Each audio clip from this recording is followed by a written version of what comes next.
Hello, അസ്സലാമു അലൈക്കും യാ ബീബീസ്. നമ്മുടെ മുത്തുനബി റസൂൽ കരീം മുഹമ്മദ് മുസ്തഫ സല്ലല്ലാഹു അലൈഹി വസല്ലമ തങ്ങളെ ആദ്യമായി ഖുർആൻ കയ്യിൽ കൊടുത്തതും ഖുർആൻ വായിപ്പിച്ചതും എവിടെ വെച്ചാണെന്നറിയാമോ? ആരാണെന്നറിയാമോ? ഹിറാ ഗുഹയിൽ വെച്ച്, മക്കയിലെ.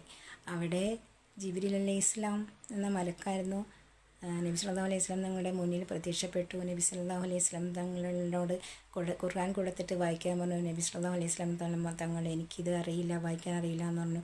നബി സല്ലല്ലാഹു അലൈഹി വസല്ലം തങ്ങളുടെ കരങ്ങളിൽ പിടിച്ച് ജിബ്രീൽ അലൈഹിസ്സലാം അമർത്തുകയും വീണ്ടും വായിക്കാൻ പറഞ്ഞ് അറിയില്ല എന്ന് പറഞ്ഞു. പിന്നെ അമർത്തുകയും അറിയില്ല എന്ന് പറഞ്ഞു. പിന്നെ അമർത്തി കഴിഞ്ഞപ്പോൾ എനിക്ക് വേദനിക്കുന്നു എന്ന് പറഞ്ഞപ്പോൾ ഇതൊക്കെ അള്ളാഹുവിന് സാധ്യമാണ്, ഇതൊക്കെ പഠിപ്പിക്കാനും ഇതൊക്കെ അറിയിപ്പിക്കാനും നബി സല്ലല്ലാഹു അലൈഹി വസല്ലം തങ്ങൾ നിമിഷം കൊണ്ട് തന്നെ അത് പഠിക്കുകയും വായിച്ച് കേൾപ്പിക്കുകയും ചെയ്തു. അതാണ് ഹിറാ ഗുഹ.